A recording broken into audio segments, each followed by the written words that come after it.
When the big one hits the West Coast, it'll trigger a tsunami of appalling power. It's called the Cascadia shockwave, and the event is overdue, but not overlooked. We can expect somewhere in the 20-meter range. Basically a 60-foot wall of water? Yes. Hard science and common sense are teaming up to help hundreds of coastal communities survive the coming blow. If you have an aware community, you can all survive. I'm Anne-Marie McDonald. This is Shockwave, a special edition of Doc Zone.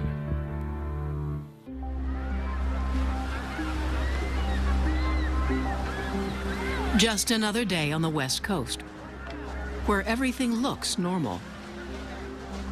But how can anything be the way it was now that we've all seen those horrific home videos?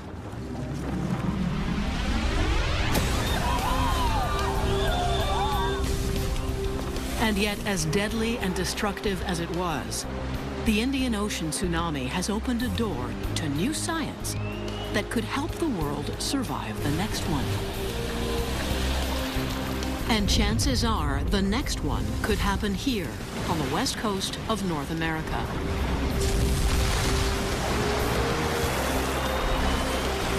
Tsunami warning. Please evacuate to higher ground.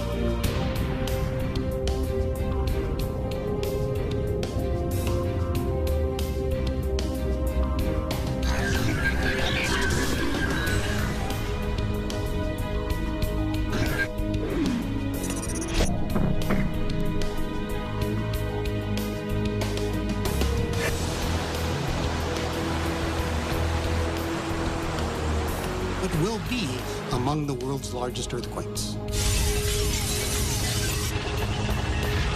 It'll dwarf 1906 and Katrina, and it would be many dozens of Katrinas all at once. This is the unthinkable.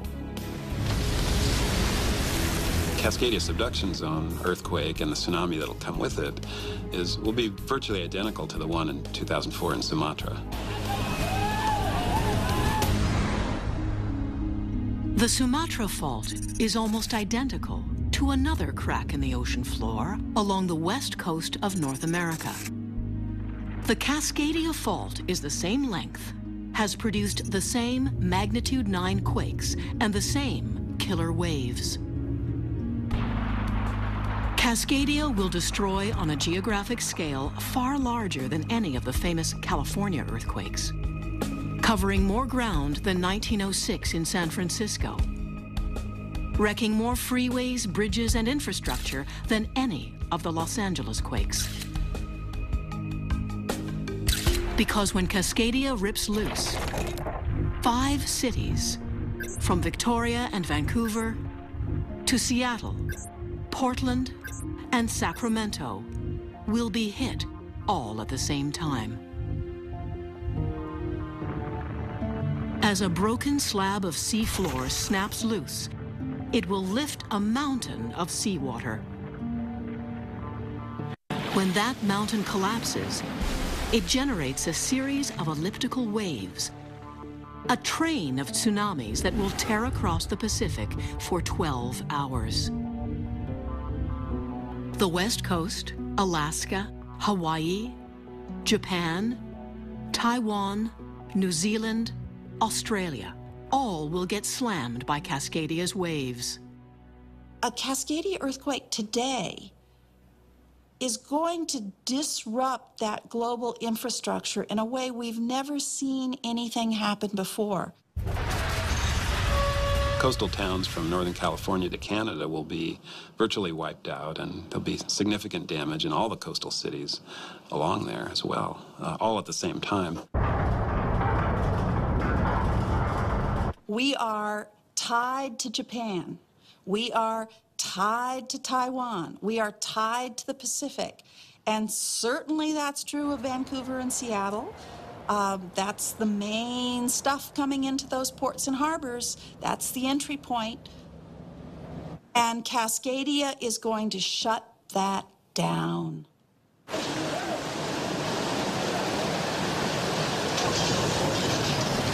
When is this likely to happen? Good question. We may be able to narrow it down to a matter of years or decades where the probability is elevated. I don't know that we will ever be at a point where we can forecast earthquakes to the accuracy that society would need. Do you think prediction is ever going to be feasible? Under certain circumstances, yes. Well, I'll tell you something I'm absolutely sure about. The next Cascadia earthquake is one day closer today than it was yesterday. Is there anything we can do to reduce the loss of life and property damage? We can tell you with the technology we have today where it will be 100 feet and where it will not be 100 feet. What we don't want to have is just the assumption that it's hopeless, because it's not. You can be safe during a tsunami if you know what to do.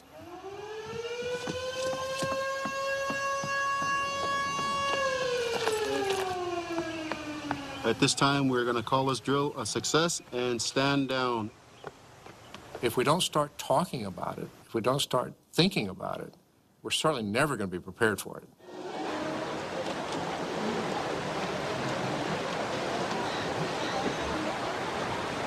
The Indian Ocean disaster happened the day after Christmas 2004. But in North America, it was still Christmas Day when the news broke. And just by chance, one of the world's top tsunami researchers happened to be in his laboratory at work. Vasily Titov was making adjustments to his latest numerical model of a tsunami when the news began to trickle in from Sumatra. The report from CNN that 15 people died in India. In India, it was thousands of kilometers away from the source, so that definitely gave me some idea that it's a huge event. Titov is one of the few people in the world who really understands how a tsunami works. He and his colleague, Chris Moore, had already developed a computer model of a previous killer wave, one that devastated the Japanese island of Okushiri back in 1993. The Okushiri event in Japan, this was in fact the first one that we've tested our model against in terms of real event simulations, because it was the most studied and the largest event before Sumatra, really. So we got a lot of data on that, and we did want our model to compare well with the data, and that's what this model had showed us. I like this part here where you can actually see what wave refraction is. The deep water here travels fast, slower over here, so this wavefront bends as it comes around. And then also you'll see the wave train here reflect off this headlands in the model here. What this visualization showed us is something that nobody has seen, because this happened during the night, so people could not see what's going on offshore. The wave withdrew from the coast and forms the hydraulic shock. The second wave competing with the retreat from the first wave, creating a standing wave pattern. Right about here is where it's forming. So this water is receding just as the next wave is coming in. It's almost forming a standing wave. That's the first time, this animation is the first time I saw anything like that. Assuming he'd got it right with Okushiri, Titov put his model to the test on a much bigger scale with the Sumatra wave.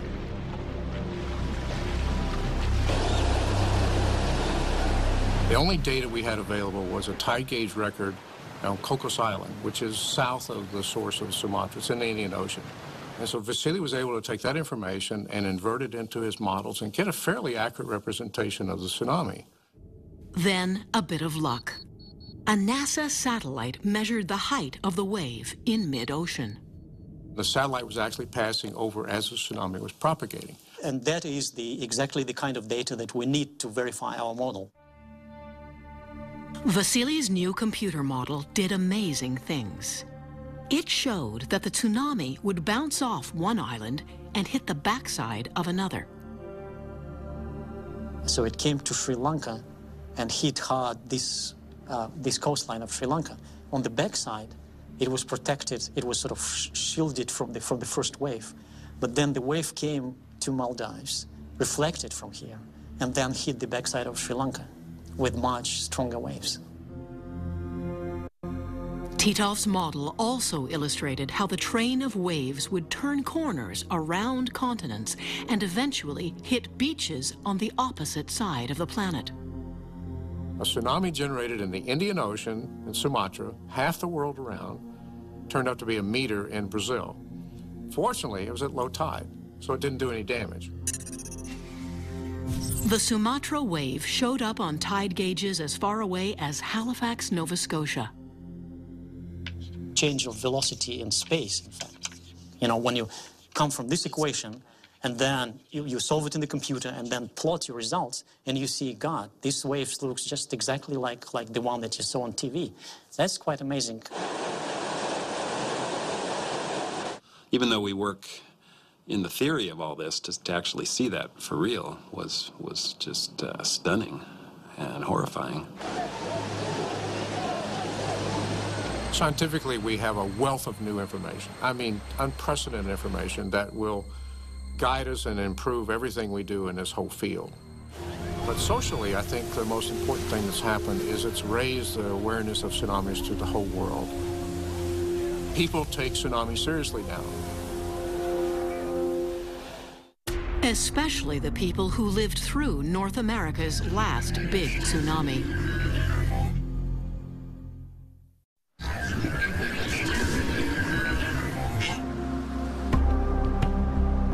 For people living on the western edge of North America, it took quite a while to realize that Cascadia's fault was out there, hiding at the bottom of the sea.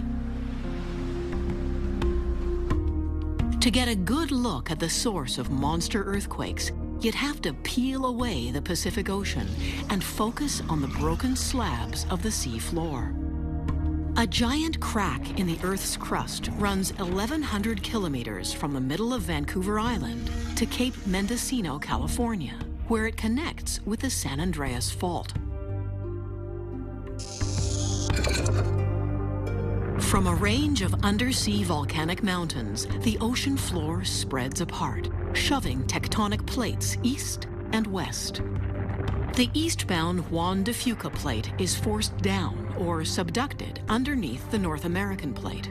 If you consider North America to be fixed, the Juan de Fuca plate is going down like this and scraping this material that you're seeing here, just like a snow shovel running down the driveway, just scraping the snow.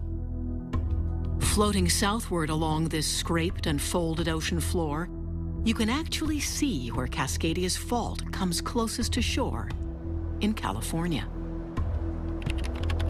At Cape Mendocino, Cascadia meets the San Andreas. These hills are the crumpled fenders of tectonic plates crashing together. And what's really special about our little corner of Cascadia is that the edge of the subduction zone, not the leading edge, but the crumpled up sort of wake of Cascadia, is exposed on land. Deep underground, the lower plate snags the upper plate. They become locked together. The land above the fault gets bent out of shape as enormous stress builds up over hundreds of years. Follow the subducting plate far enough down below the continent, and you discover that the rocks melt and then boil back to the surface as a chain of volcanoes. Eventually, after hundreds of years of stress, the brittle rocks along the locked zone of the fault reach their breaking point. At magnitude 9 or higher, this is called a megathrust earthquake. But in all of recorded history, there had been no giant quakes, no tsunamis. So people living along the Pacific coast had no idea what to expect.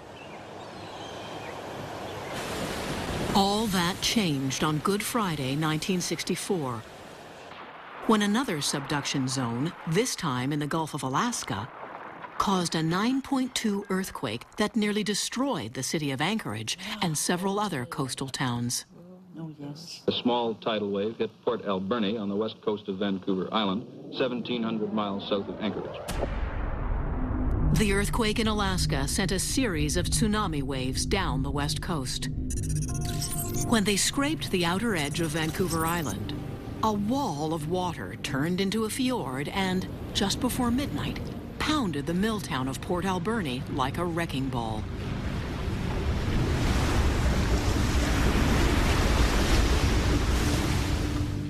I was 9 months pregnant. My baby was due that night.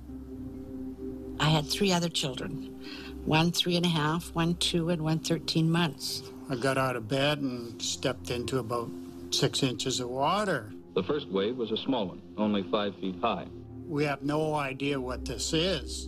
And I could see in the water coming in the kitchen door. An hour and a half later, a 14-foot wall of water roared down on the tiny BC community. They go to open the front door, but they couldn't close it again because the water was gushing in by that time. We get up on our little nook, and we're sitting up there watching the water rising. My first thought is to go get this baby, so I go in there, and the boys are... Then I started hollering because I couldn't open the door. And it come up to about, I'd say, close to 4 feet.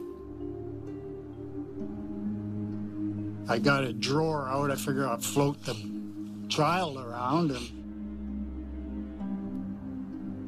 being 9 months pregnant and holding a 13-month-old in my arms, and I crawled over top of that high chair, and I'm in the kitchen. But then the fridge was floating in front of me with the plug still in the wall. Oh, geez. Oh, my God. And I thought, now where do I go? It was really very, very calm, you know, like sort of eerie feeling. And then it sucked out, it just went... Joy Smith had a little store at Beaver Creek and River Road, and she lived across the street in a house, and she had a habit of always having a cup of coffee on the go. Their house went down River Road and into the fields, maybe about 3 blocks or something. The whole house? Yeah, and the cup of coffee was still sitting on the stove with the coffee in it. That's how calm. It just picked it up, took it along, and sat it down. Love it.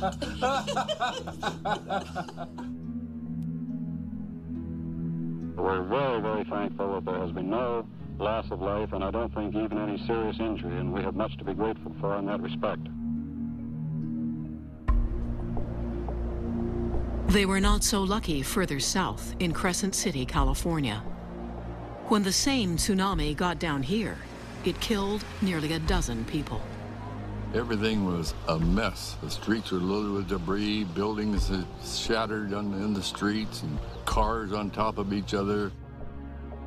Just like Alberni, the first wave here was a small one. Some people actually went back into the danger zone, not aware the worst was yet to come. 5 people lost their lives because they went back to get the money in their store. And the father said, well, it's my birthday, let's take a drink for my birthday. And so they poured drinks and wished him a happy birthday, and a tsunami hit, and they lost their lives. If they'd left 3 minutes before, they'd been safe. People living along the West Coast recovered from the disaster of 1964 without really knowing what had caused it. More than just another earthquake far, far away, this was a sign of things to come in Cascadia.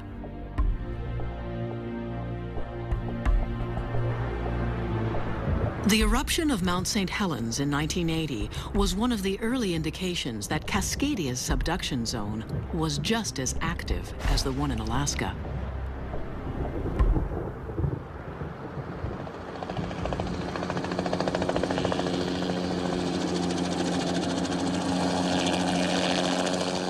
Then, in the mid-1980s on Vancouver Island, a team of researchers used a brand new state-of-the-art laser ranging device to prove that stress was building for a major earthquake.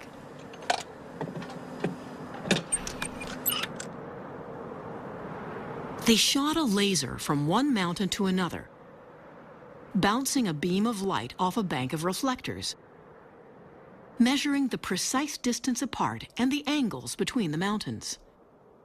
Then they compared those angles between the peaks against measurements made by the original surveyors back in the 1930s.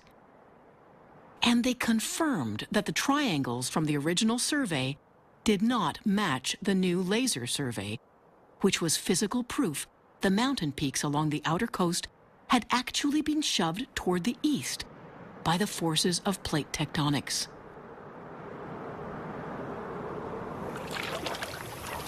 In the early 90s, along the Washington coast, scientists discovered a ghost forest of ancient trees killed by salt water when a giant earthquake caused the shoreline to slump.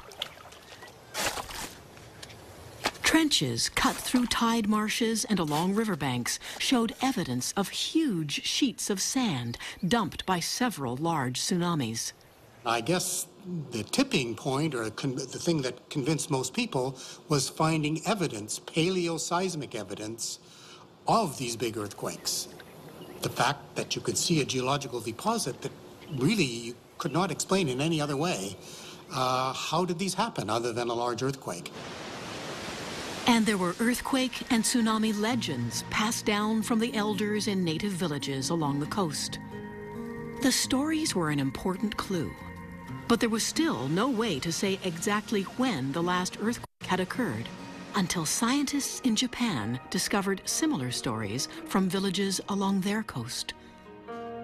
Historic records confirmed the exact time and date 3 centuries ago when a large tsunami from Cascadia hit Japan's eastern seaboard. When you know that one occurred at a specific time, 9 o'clock in the evening, January 26, 1700, it makes it very real. To get a feel for just how big the 1700 quake and tsunami were, go to Crescent City, California, and dig a core sample from the tide marsh. When we get this back from the field, what we'll do is dry the sample out so that we can actually get a lot more distinguishing characteristics of the stratigraphy that we're trying to understand here. We have this coarse sand in here, very clean sand. This represents the 1964 tsunami deposit. So it resulted in a deposit that's, like I said, about a centimeter and a half thick. And then we have this deposit here that's on the order of about 15 centimeters thick, associated with the 1700 earthquake. You can see that the 1700 tsunami was a much, much larger tsunami. Cascadia's last big event back in 1700 was a magnitude 9, nearly identical to Sumatra 2004. And it's now becoming clear to scientists that the fault could rip again at any time.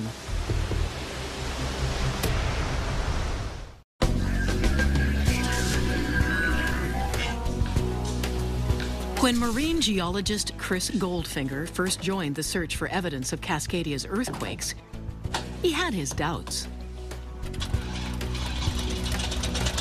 His PhD thesis debunked the idea that Cascadia could generate magnitude 9 earthquakes, and he doubted a new theory that Cascadia had caused underwater landslides along the entire length of the subduction zone.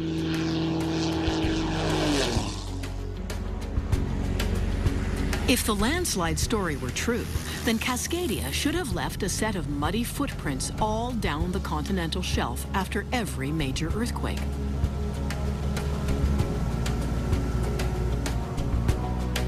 And so Goldfinger, a skeptic, went to sea to collect mud core samples and look for himself. There were a lot of naysayers that said, oh, well, there's lots of things can trigger submarine landslides besides earthquakes. How would you ever tell them apart?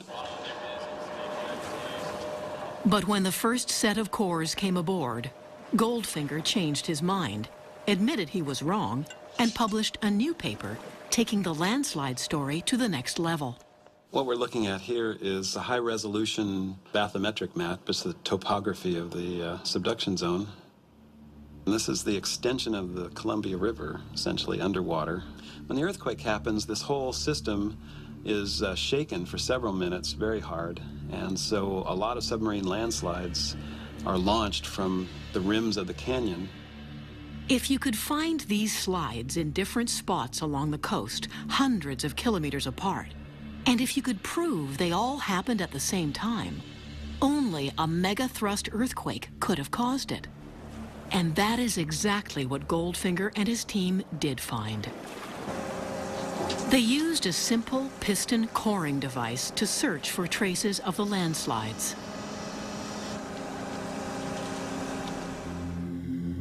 The force of gravity jams a steel tube into the sea floor, cutting through many layers and thousands of years of sediment.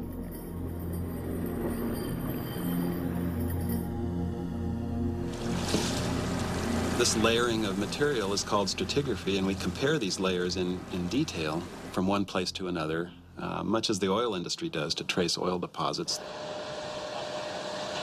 And so you're looking at about 1, 2, 3, 4, 5, 6, 7, 8, 9, 10, 11, what we call turbidites, which are just landslide deposits, deposited over about 6,000 years. So that's 11 earthquakes. This represents 11 earthquakes. So each time we have an earthquake, we have these simultaneous landslides on all of the channel systems leading down into deep water. All told, Goldfinger's deep sea research has found evidence for 39 Cascadia earthquakes in the last 10,000 years, more than anyone had ever seen before. 19 were full margin ruptures along the entire length of the subduction zone. So the 1700 quake was definitely not an isolated event. But even more startling, there was evidence that Cascadia might trigger the San Andreas. It looks like somewhere around 80 to 90% of the San Andreas events have a Cascadia event associated with them. So we could be looking at a scenario where Cascadia goes off, and then some relatively short time later, the San Andreas goes off as well. These mud cores may not look like much, but they could give us clues about the next megathrust earthquake. And one way to learn more about Cascadia is to compare it to Sumatra. That's why Goldfinger and a multinational team of scientists went to the Indian Ocean in the summer of 2007 and started collecting mud cores all over again. There's something like 1 million people living in the inundation zone here, and they're all... One of the reasons that we're here in Sumatra is because the Sumatra earthquake is one of the best recorded of the world's great earthquakes. In Sumatra now we have the turbidite and we have the earthquake source signal, so we can compare those and maybe learn something about the rupture sequence, how the energy was distributed along the margin, and so forth. I have to admit, mud is not very exciting to look at. It just looks like some sand and some mud. But now every time I look at these cores, I see that giant breaking wave. And it really sort of brings home what these things really are.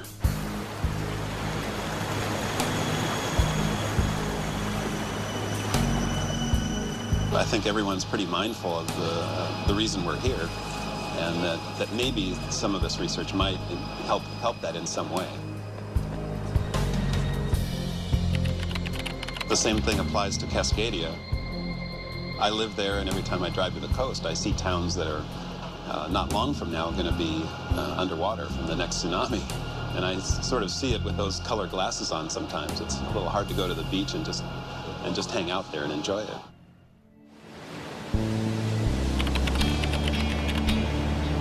People who choose to live on the edge of a continent accept a certain level of risk. It comes with the territory. But even the hardy perennials of the West Coast have had a rough time wrapping their heads around the idea that a force of nature could rise up and kill here, the same way it did in the Indian Ocean. The notion that mountains could be shoved around by tectonic plates was hard enough to imagine.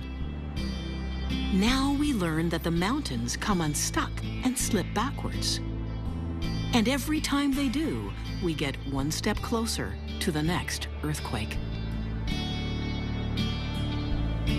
At the Geological Survey of Canada, the same team that bounced lasers off mountain peaks to prove eastward continental drift has now discovered that Vancouver Island slips backward toward the west every 14 months. Surveys, we already knew that over the long term things are being squeezed and buckled and so on. Okay? Once we had this much data in GPS, we saw, wait a second, it's not just a straight line. The first jump backward was noticed in 1994, about 2 years after Herb Draggart and his colleagues had installed their first GPS station. With satellite technology, they were able to measure continental drift much more precisely than they ever could with lasers. And at first, everything looked normal. But as more GPS stations were built, each of them drilled into solid rock, the picture of Vancouver Island slipping backward became more complex. Not too bad. It's heading east, and then it heads west. Heads east again for 14 months, heads west. Draggart's colleague, Gary Rogers, had also noticed a series of unexplained tremors on seismic records going back roughly 30 years. When they put the GPS data together with the seismic records, they knew they were onto something. He gave me the first date. I went and opened the box, and there was the tremor event.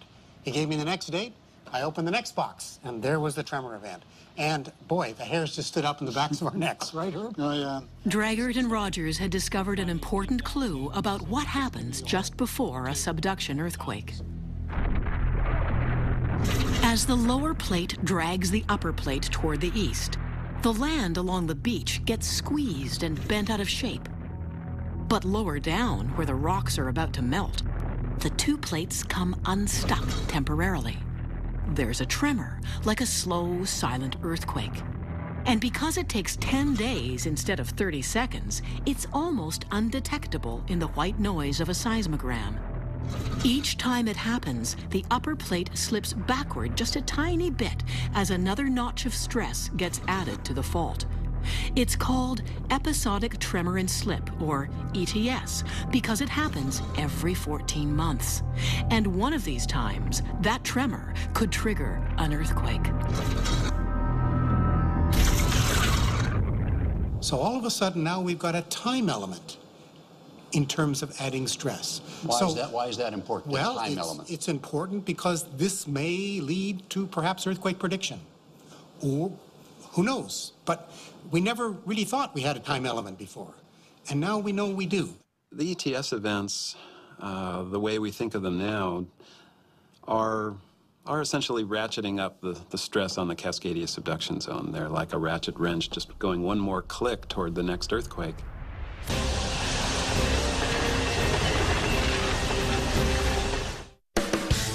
But predicting the earthquake may still be harder than anyone imagined.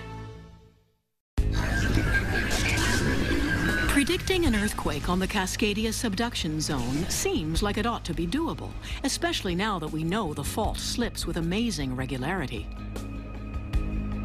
If there's going to be something that triggers Cascadia to go, it could be an event like an ETS event, where you've, over a matter of days or weeks, you've increased the stress a small amount, and therefore you bring it closer to failure. The holy grail of earthquake prediction has energized scientists for many generations. An earthquake in Haiqing, China, back in 1975, gave geologists around the world reason to believe science could solve the problem. I think it's fair to say the 1975 Haichong earthquake in China is the only reported case of successful prediction followed by evacuation. Government officials issued orders to evacuate several hours before a 7.3 quake devastated the region.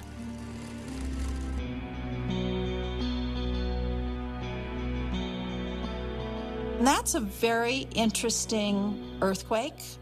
It's an earthquake for which there are many precursory phenomenon. The most important precursor was a foreshock sequence. The foreshocks are small earthquakes that happen before a big earthquake. One of the interesting, unusual phenomenon were snakes literally coming out of their burrows. They were hibernating. It was winter. In Northeast China is very cold. In the winter, it's way below zero. And they came out, and for unknown reasons. and the snakes came up and they froze on the surface of the ground. Well, that's a little bit unusual. The bottom line is they probably saved 10,000 lives as a result of the fact that the earthquake happened when people were not in their relatively poorly constructed houses. But 18 months later, there was another earthquake in China, in Tangshan. This time, there were no foreshocks, no warning, and no evacuation. The official death toll was 240,000, the largest earthquake death toll in the 20th century. Despite the failure to predict this disaster, the enthusiasm for prediction science grew stronger. In 1977, 1 year after Tangshan, the U.S. Congress funded the Parkfield Earthquake Prediction Experiment in California. And they had what seemed like the perfect location. This stretch of the San Andreas Fault has generated a magnitude 6 earthquake every 20 or 30 years since 1857. And they were due for another very soon. Parkfield was the ideal place. It was this little patch, only 10 miles long on the San Andreas Fault. And very, very few people lived there, so if you made a false warning, it wasn't going to affect a whole lot of people. They fired lasers across the fault to measure any lateral shift. They stretched tripwires across the fault to measure the buildup of strain. They sent data from dozens of instruments by satellite back to their main laboratory and watched every little twitch of the Earth for years. Of course, the end of the story was during that course of the experiment, there were 2 A-level alerts. Those were alerts where it was believed that the earthquake would occur within 24, 48 hours afterwards. And both of those A-level alerts happened and no earthquake. The Parkfield earthquake did finally happen 15 years late on September 29, 2004. The rupture caused minimal damage to the town, but was a major setback for prediction science. Lots was learned from that event, but certainly one of the things that was learned is that we're still a really long way from being able to do reliable, even medium-term prediction, let alone short-term prediction. But now science is marching on, and we're seeing things like ETS events. We're seeing things like turbidite evidence for clustering and relationship to the San Andreas. And people around the world are seeing other similar kinds of relationships. And while it's far from prediction, it's progress. I think under certain circumstances, maybe Cascadia, maybe specific faults like the San Andreas Fault that are very seriously studied, or specific faults in China or whatever. Yes, I think I'm optimistic that that will happen. I am not optimistic that we will be able to predict earthquakes everywhere. Despite the prediction failure at Parkfield, research here has never stopped. In fact, it's scaled up. They've now drilled a shaft 1 mile down and sideways, directly through the San Andreas Fault, and packed it full of instruments to observe every precursor of the next quake.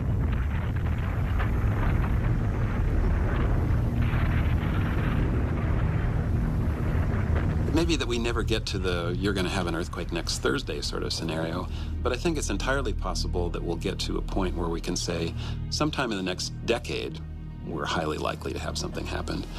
And I think that sort of thing is on the horizon in the not too distant future.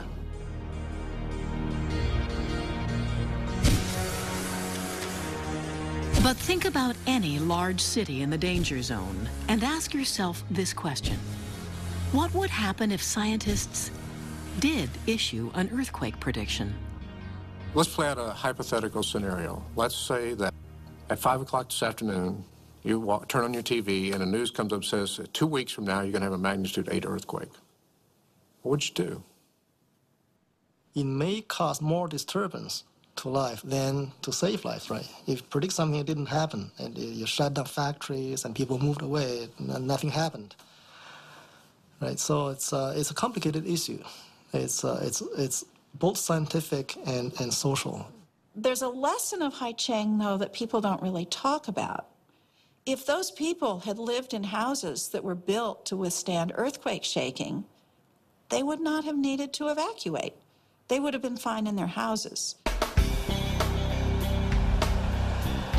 Millions and millions of dollars have been spent already on reconstruction projects designed to make buildings like this high school in Vancouver resistant to earthquake damage. But the staggering cost of doing everything that needs to be done has caused a kind of financial and political gridlock. Our focus really needs to be making our communities resilient, not putting all of our resources into prediction, because prediction is not going to solve the problem. Prediction won't keep the buildings from falling down.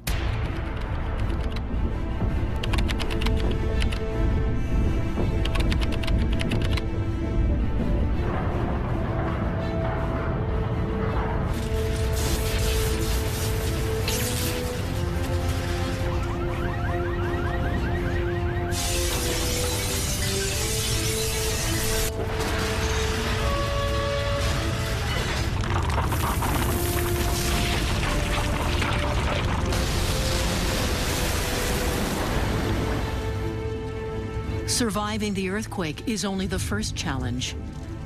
After that come the fires and the attack of tsunami waves.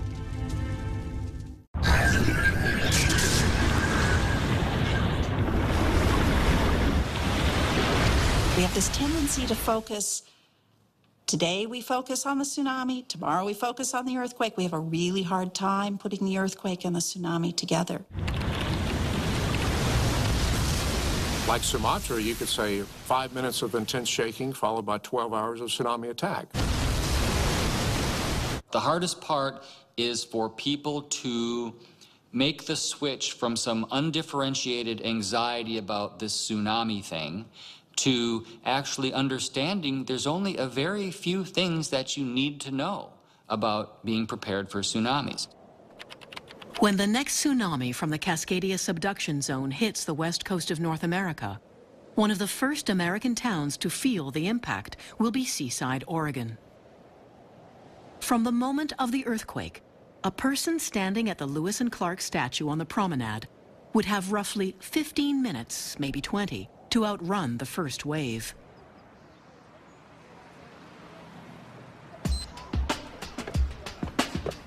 Your best bet would be on foot, because the streets would be choked with cars and earthquake debris. Seaside's official tsunami evacuation route takes you from the beach due east toward high ground on the far side of town. On a map or from the air, it doesn't look that far.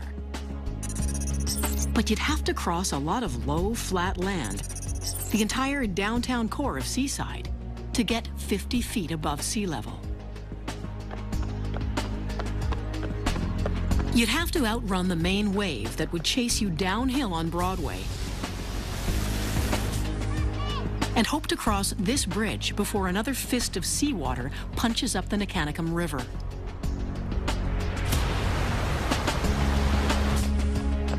A few blocks further along, there's another creek to cross. And nobody knows for sure whether the bridges here will survive the earthquake, much less the tsunami. Patrick Corcoran is a coastal hazards specialist for Oregon State University. When I came here in 2003 for the Coastal Storms program, and it was all about severe winter storms and flooding and those kind of more chronic or constantly occurring events. Then the 2004 Sumatran earthquake and tsunamis occurred, and while my focus was on storms, I had to ask myself, as a coastal hazards agent, is this something that I should be paying attention to? And so I asked 3 questions. 1, is it likely? 2, would it be bad? And 3, can education do anything to improve the situation? And so what are the answers to those questions? Yes, yes, and Lord, I hope so. Yes, it is likely. Yes, it would be very bad, and education will hopefully go a long way towards improving the odds for most people. So, 7 minutes and 33 seconds. Not too bad, but it was a hard run. In the day, nice day, I made it. If it was dark, cold, nasty, it'd be more of a challenge. Of course, there'd be power lines down and trees falling and all kinds of obstacles in the way. The bridges may or may not be easy to run across. So for a good day, I think I did pretty well. So you've got a seaside tsunami inundation map in front of you. You also have a half sheet, which is blue, and that tells you about all of our tsunami prep meetings. My phone number and email. People living in coastal communities like Seaside are doing things to prepare for the inevitable. I'm happy to say that there's a lot of good information. And so I asked myself 3 questions about whether it'd be worth my time to do this or not. 1, is it likely to happen? And by it, I mean... But even those already involved in some aspect of emergency planning find the prospect of a large tsunami daunting. The first thing to know, according to Patrick Corcoran, is that if you hear a warning siren, don't panic. It probably means there's been a distant earthquake in Japan, Alaska, or Chile. And if there is a tsunami, it will take hours to get here. If it's a local earthquake, the big one from Cascadia, your only warning will be the violent shaking of the ground. Most of our concerns are about the local event, the big one. And there's a 20% chance that it'll happen in the next 50 years. There's an 80% chance that it won't. Every year that goes by makes that probability higher. So, if you heard a siren or understood a tsunami was coming and you didn't feel the earthquake, Alaska is the closest place it's going to be, and that's 3.5 to 4 hours. Japan is 7-8 hours. Chile is 10 hours. So the good news is you have time before a small and not so bad tsunami comes. So that's the NOAA weather. We collapse warnings into, oh my God, I'm going to die. And unfortunately, that causes people to do panicky things and drive in panicked ways and causes heart attacks and inevitable accidents and injuries because people are panicked. The second thing you need to know is where are the safer and less safe places, and not just where you live, but where you live, work, and play. Develop an eye for the landscape. So, when the big one occurs and we're out driving around conducting our lives, we'll have some sense of, wow, I'm in a bad spot. I need to get over there. Or, wow, I'm in a good spot relative to tsunamis. I'm going to stay put. The third thing is how to reconnect with your loved ones after either event. After the Cascadia subduction zone, earthquake, and tsunamis, it's going to be very difficult to get a hold of family members.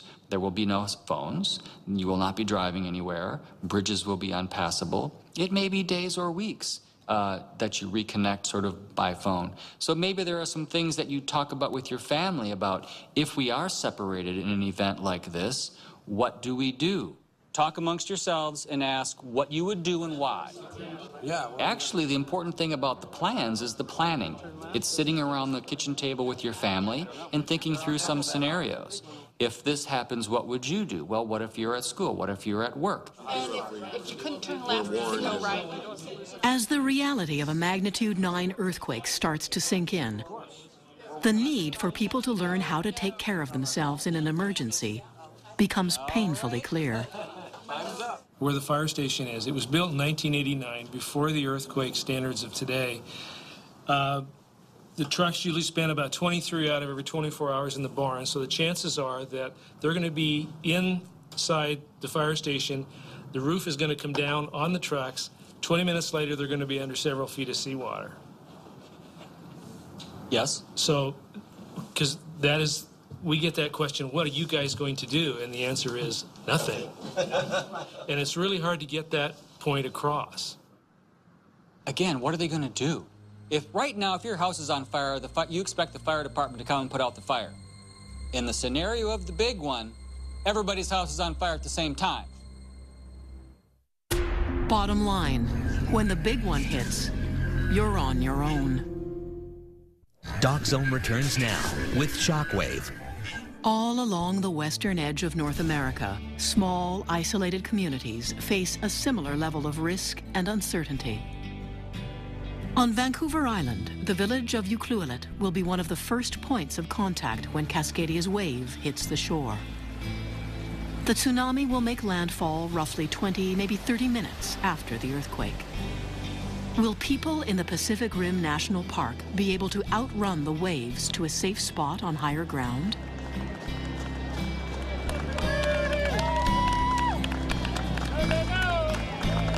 Public officials like Ucluelet Mayor Diane Saint-Jacques hope a new computer model of Cascadia's wave will give them a clear picture of what to expect. We're a very small community of only about 1,800 people, so our tax base isn't large, and we have many, many things that we're responsible for, and this, of course, is a key one, the emergency planning. Being mayor in a small town like Ucluelet is only a part-time job.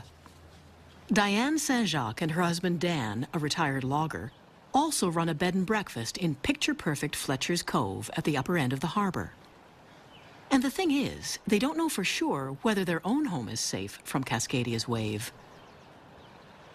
Would it hit the house? I don't know. The experience that we've had in '64 with the wave that came in to Port Alberni in that region is we didn't have any impact here whatsoever.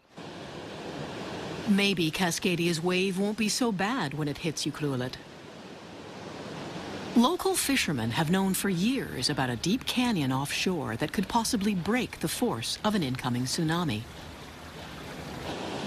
Almost everyone here knows about it, and the mayor can't wait to ask the scientists if this could be a bit of good news. If indeed that huge shelf that's out there does offer us some protection, you know, from a scientific perspective. It may help break the wave so that it's not as bad as it might be. Or turn it around or change its direction. People who live here tend to be optimists who believe they can cope with whatever comes their way. They're still building homes, condos, resorts, and golf courses just above the surf. Never mind about Cascadia's fault. 20 miles offshore, we have a protection of a shallow bank called the Big Bank, and where it comes out of thousands of fathoms of depth of water up to a shelf that's probably in the order of about 50 fathoms deep. In my mind, that takes the energy out of any kind of wave that would come like that. So I don't have any anticipation that the wave's going to be up where we are. So how do scientists know what a wave will do when it hits the shore? Could computer models really predict whether 100-foot waves will hit this coast?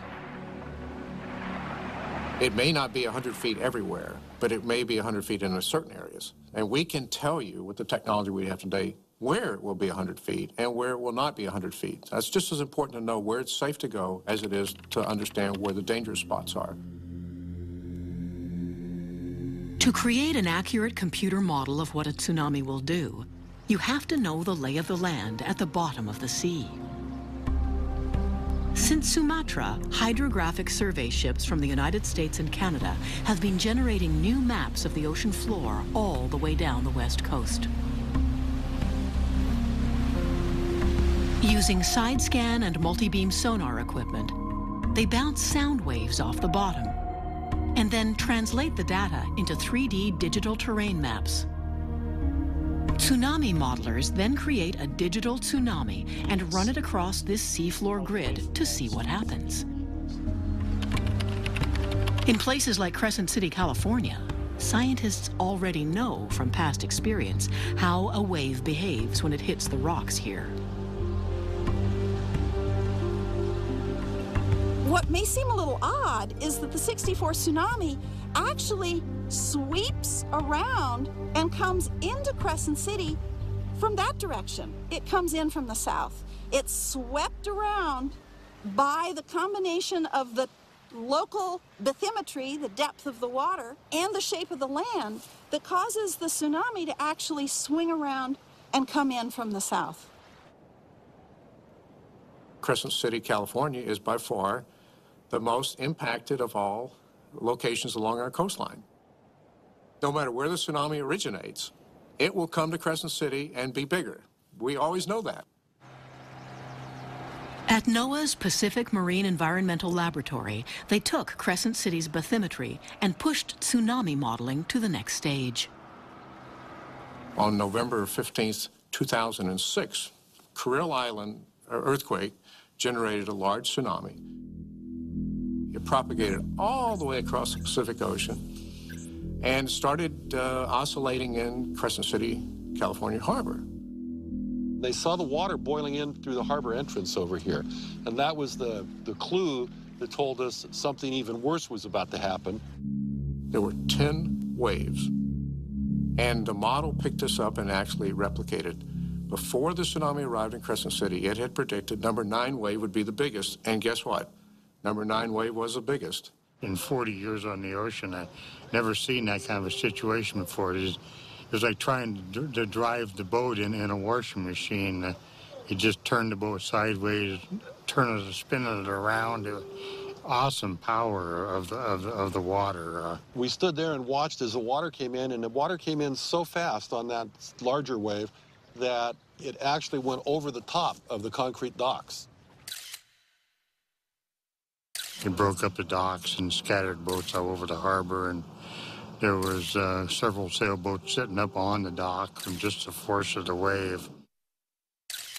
The fact is that we have 6-foot and 8-foot and 10-foot tidal changes here all the time with no damage. The difference is that they happen in 6 hours instead of 10 minutes. The little itty-bitty tsunami, 6 feet from peak to trough, never flooded anything, yet we see nearly $10 million worth of damage in itty-bitty Crescent City Harbor. It doesn't take much to wipe out your port facilities. For other towns where it's harder to predict what a tsunami might do, scientists and civil engineers have grabbed a different set of tools to build a new model of Cascadia's wave. At Oregon State University, in a wave research basin half the size of a football field, graduate students and their professors began building a physical replica of the beach, boardwalk, and downtown core of Seaside, Oregon.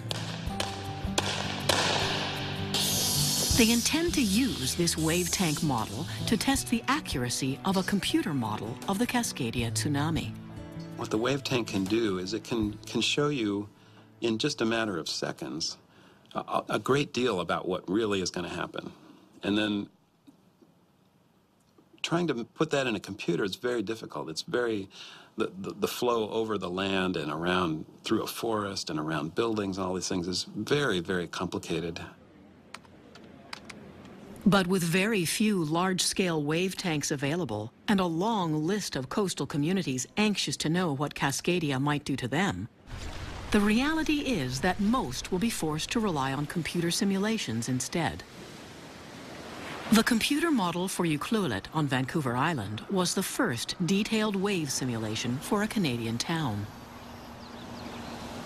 Mayor Diane Saint-Jacques and her colleagues packed a room at the back of the fire hall as a team from the University of British Columbia walked them through a digital version of Cascadia's wave. So we just focused on this area here, added more detail, and so this is where the bathymetry is more detailed. We put even more detail here so we could do the run-ups here. It will be traveling at the speed of about 500 kilometers an hour from the subduction area. The wave comes in, sort of curls around, and comes up the inlet. The things to note here, obviously the extent and the depth that we've been simulating. In this model, the redder the wave, the higher the water.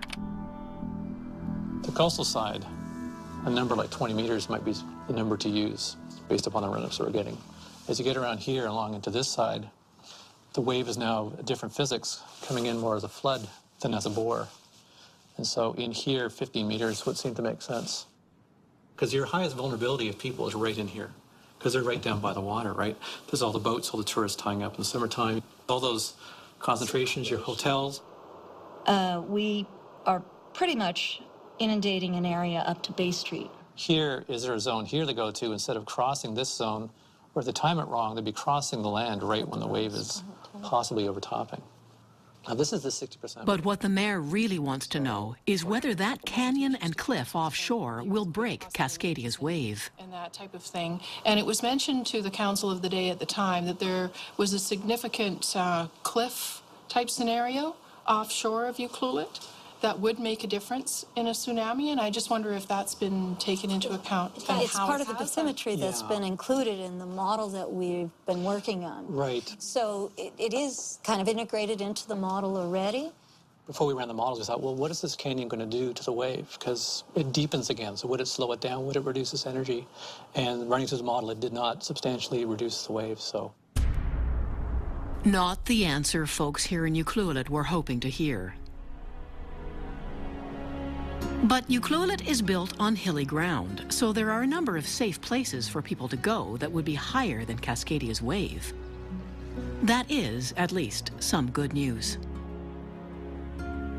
I think wherever you go, you're just trading it, the one risk for another. Look at where we are. It's an amazing place. So we just enjoy every day, and if something happens, we deal with it, and, you know, as a human race and as a community, we'll move on. It's life. But there are things you can do to survive a killer wave.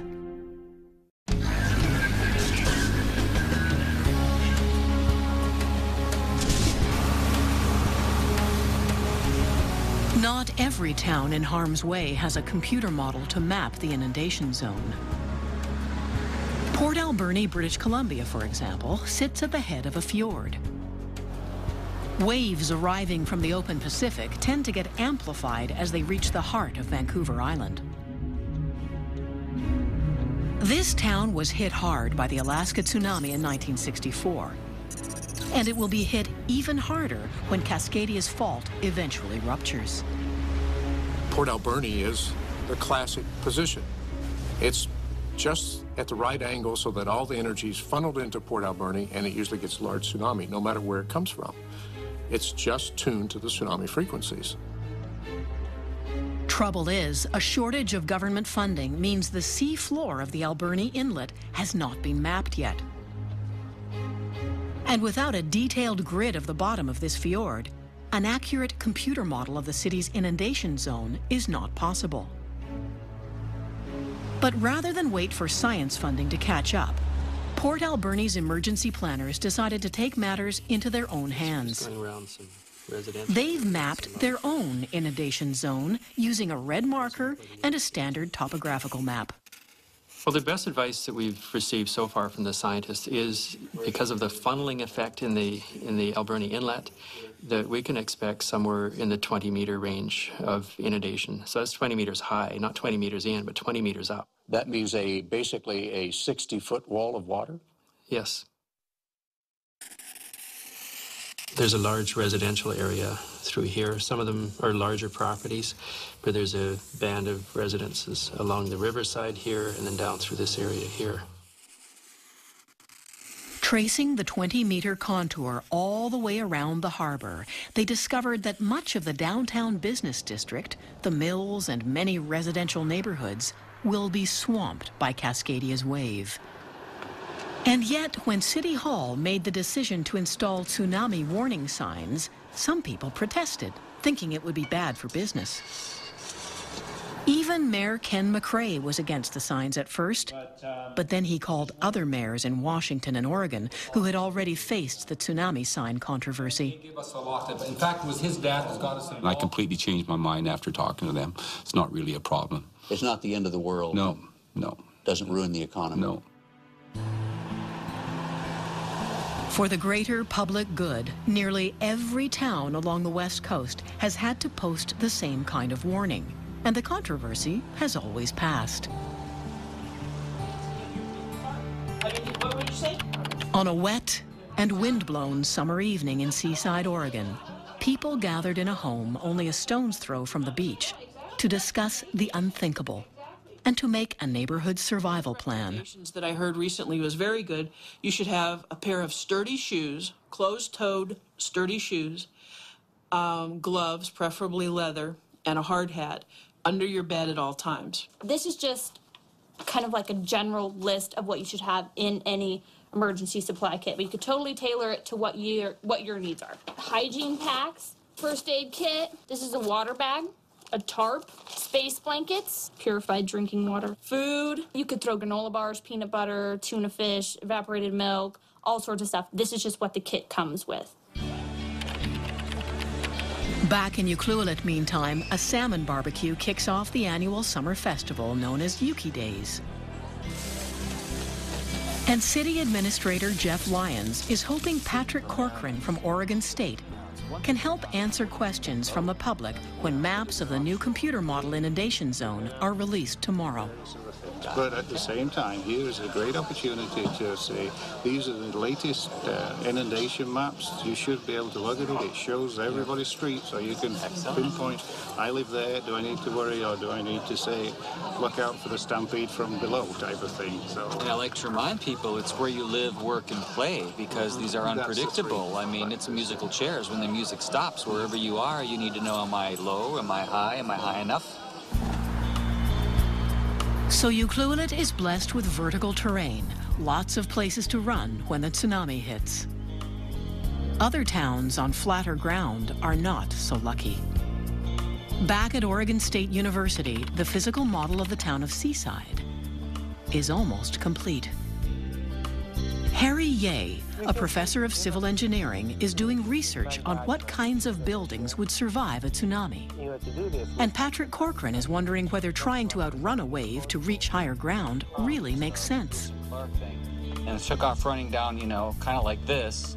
You know, what if I could just stop here? If I could go up in the big building, I'm wondering if that would be a quicker way to get to safety than continuing on for another 7 minutes to get to there.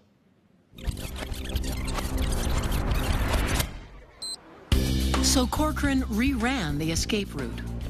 Only this time, instead of heading for the distant hills, he turned at the end of the first city block and made a dash into a 4-story parkade building. A vertical evacuation.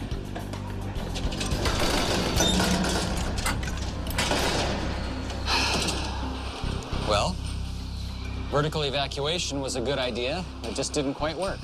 I got up 2 flights of the public parkade and I met this locked door here for the rest of the way. That's too bad. But imagine a parkade like this, built to survive the quake and the wave. A public building with no locked doors, so that people could easily get all the way to the top. The idea of vertical evacuation may turn out to be a vital new aspect of emergency planning on this coast. Everywhere we go, well-engineered, reinforced concrete structure is standing. Even at the 2004 Great Indian Ocean tsunamis, right at the waterline, Banda Aceh, even though the structure is completely inundated to the roof line, the structure itself is still standing. So our experience said that if you have a well-engineered concrete structures, I think those can be used for the tsunami shelters. In Japan, where tsunamis are a much more common event, work has already been done to develop vertical evacuation shelters. Some are existing buildings where the public can gain easy access to the roof.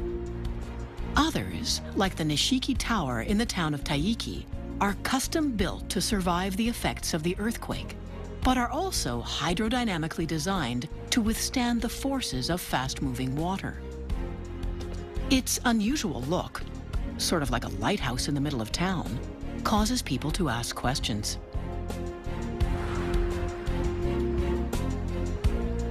If I see such kind of tower, I'm going to ask the people, what is this?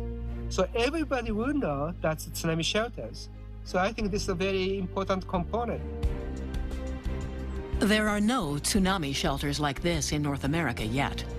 Experiments are just getting started now to determine new building code requirements for shelters that can survive the quake, plus the pounding force of tsunami waves.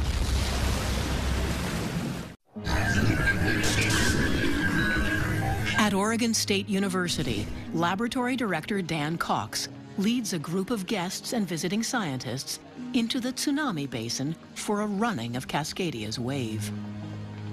It's an idealization of Seaside. What you see in blue are some of the larger hotels. And parking structures that are pretty close to where they are in real life.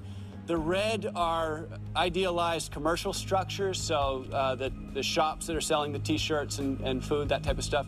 And then in yellow, you see what would be a timber frame structure, residential houses. So what you're going to see next is roughly the equivalent of the 500-year event. So this is a 20-centimeter lab scale or 10-meter full-scale tsunami that is coming into Seaside.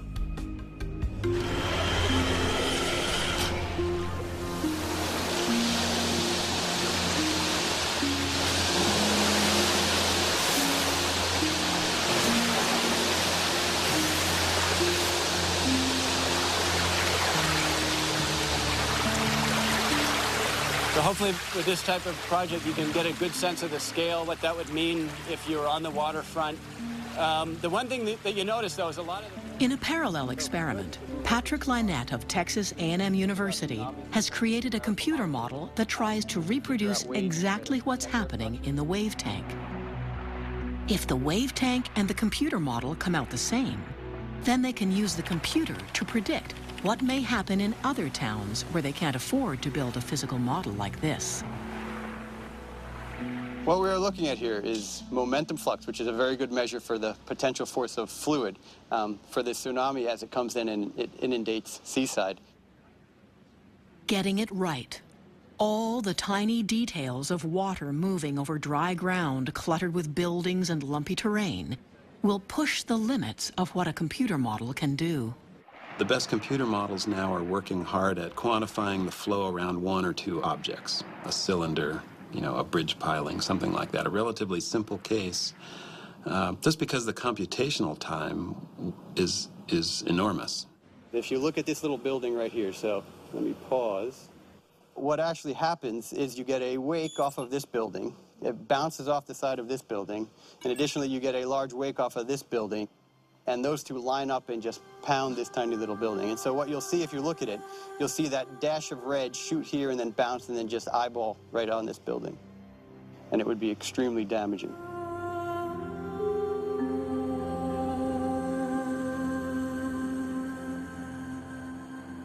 You sort of have to bootstrap between a physical model in a wave tank and a computer model to validate one against the other for the things that you can test, and then go beyond the capabilities of either one by using them together. The model is built on a scale of 1 to 50. From a high angle like this, the waves may look a little underwhelming. But if you use a high-speed camera to slow the water down to the same scale as the buildings, and if you put a snorkel lens right at street level, you get a completely different perspective, remarkably similar to those home videos from Sumatra.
The toy cars, trucks, and buses are roughly the same scale as the model. In real life, the number of waterborne battering rams will increase with each new wave.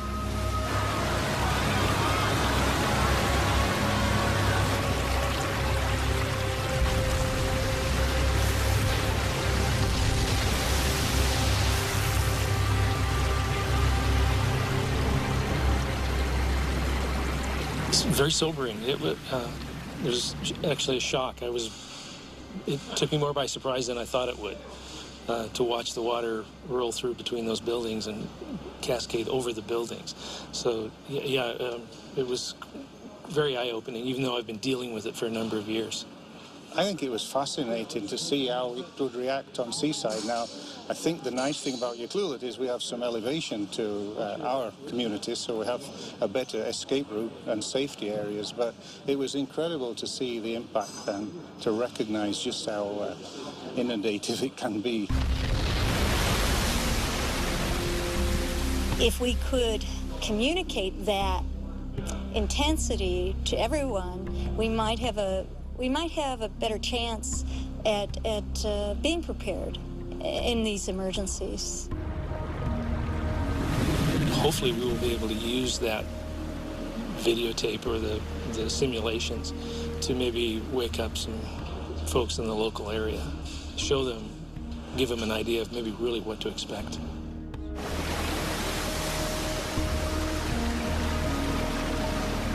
One of the things that I take away is that this decision about whether we stay or go during one of these events is a very critical decision, and it's one that we should be focusing on. Do we shelter in place, or do we focus on emergency exit, and the importance of debris.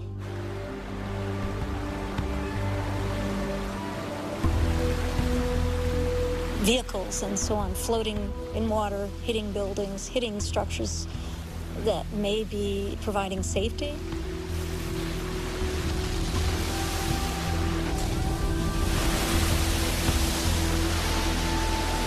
A lot of these tourists could be a very large portion of the population in that inundation area will have no clue.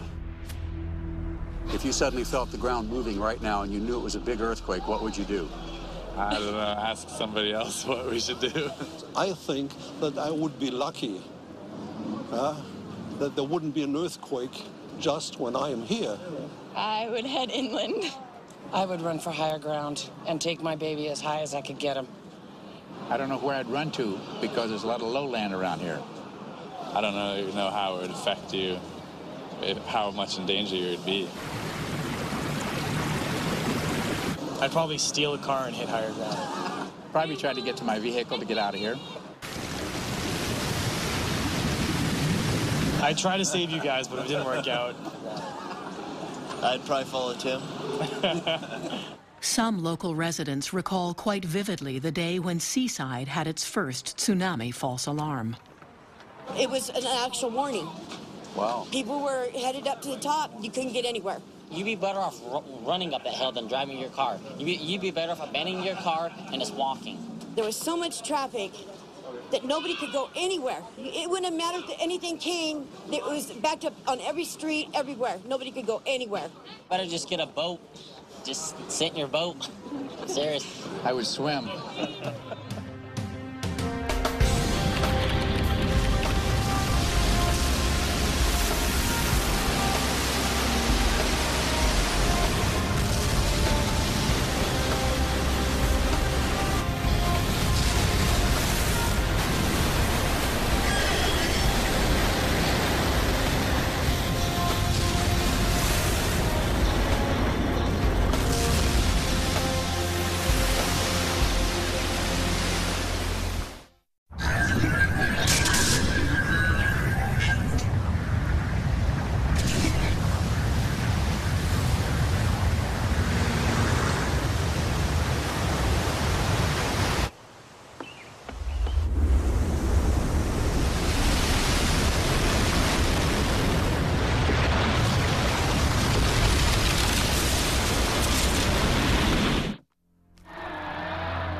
The tsunami that hit the West Coast in 1964 was a relatively small disaster. Soldiers and civil defense teams arrived almost overnight. But what will happen when the big one hits? In the U.S., National Guard units have been sent to wars in the Middle East. In Canada, Army engineers have been moved east of the Rockies in a budget cut. Would they be able to get over the mountains, past the landslides, crumbled bridges, buckled roads, and airport runways? Who knows? People on the West Coast are realizing now they're going to be pretty much on their own when Cascadia's fault rips loose. Don't expect somebody to come over the hill riding a white horse to be there the day after. It's just not going to happen. This idea that somehow it's the federal government's responsibility to come in and save me, that doesn't work. The small communities closest to the fault are becoming proactive. Towns from Samoa, California at the southern end of the Cascadia zone, to the First Nations village of Ahousaht on Flores Island at the northern end of the zone, are practicing their own tsunami evacuation and survival drills. We're gonna do the evacuation drill here in about 3 minutes.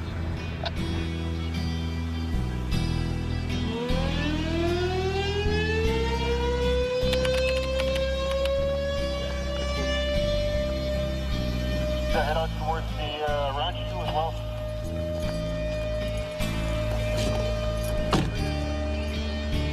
The people of Samoa live only 20 feet above mean high tide, and the first wave from Cascadia would probably arrive here in 10 minutes or less.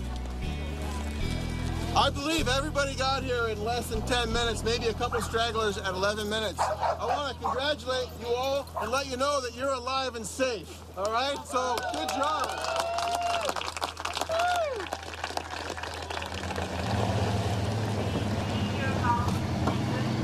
In Ahousaht, many of the elders live in homes right at sea level. But the village has run this drill several times now, and they know they can get 800 people to high ground in roughly 20 minutes. Thank you guys very much for your participation.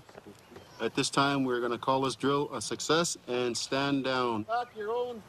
Thank you guys for participating. Again, it only took 20 minutes for us to get everybody evacuated. Stories that Native elders passed down to their children saved lives in 2004. The Aboriginal people of Simeulue Island, off the coast of Sumatra, lived closer to the fault than almost anyone else. And even though their village was completely destroyed, their story had a happy ending because the elders knew to head for higher ground as soon as the earth started to shake. Every single house was completely wiped off the face of the earth. Not a single man, woman, child, not a single old person died, not one. And yet they had only 8 minutes between feeling the earthquake and the arrival of the first waves. And to me, that is the most important lesson from Indonesia, is that if you have an aware community, you can all survive. But you need to keep that as a part of your culture. You need to make sure that it's not forgotten from generation to generation. All of that needs to be complete for next Tuesday, and it's already been put up on the board. We're having an earthquake. Duck, cover, hold. No one should be facing the window. Protect your head.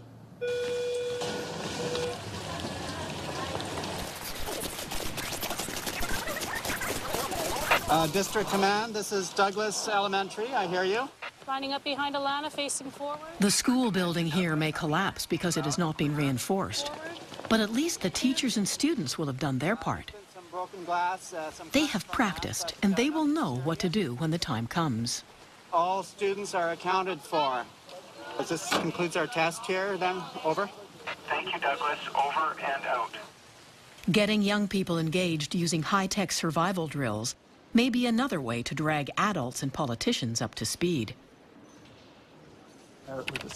At Simon Fraser University, the next generation of wave modeling features a 3D game engine to create a virtual Ucluelet, an interactive environment that would allow a person to see an incoming tsunami and try out various escape routes. The little beach itself, or we could just go around the edge. We're able to educate citizens in a range of realistic conditions and therefore maybe envisage the way they might escape from risky zones if they were on foot, in a car, whether it's day or night. What does it do when it moves between buildings? What's it going to look like for people on the street? Lots of different circumstances. We were able to make this abstract science about tsunamis meaningful. The ability of young people to make a difference has been demonstrated quite convincingly already. 2 weeks before a Christmas holiday, 10-year-old British schoolgirl Tilly Smith learned about tsunamis in a geography class. Pictures of a wave hitting Hawaii in 1946 were burned into her memory. On the beach in Phuket, Thailand, she saw the water rising, turning to froth. I told my mum again and again, and I was hysterical at this moment, saying, you know, there is going to be a tsunami, there's definitely going to be a tsunami. You know, just believe me. Her mom and dad believed her, and they managed to clear everybody off the beach, get them into the hotel, and they managed to vertically evacuate and get about 100 people from that hotel into the upper floors, and not a single person died in that particular hotel complex, all because that a 10-year-old girl had knowledge. To me, the most awful feeling would be the moment after the earthquake going, I wish I would have paid more attention to what that guy said about where to go and what to do. So a little bit of preparedness now, I think, would put many people in that same position, afraid of the earthquake, but not afraid of what to do or how to respond. Most people here are going to survive a Cascadia event, but a Cascadia event is going to have more people having to be on their own and self-reliant and resilient for a longer period of time than any other event that I can think of. Don't we as a society want to eventually save the community? That is, you want to have a community to return to. You want to have a hospital to go to. You want to have schools that your children can go to. You want to have teachers in those schools. All those things were wiped out in Sumatra. They lost everything. So that's a lesson that we should take away, is that we should be building our society so that it's resilient to the next tsunami. It doesn't have to be such a disaster. It's only a disaster if we don't do something.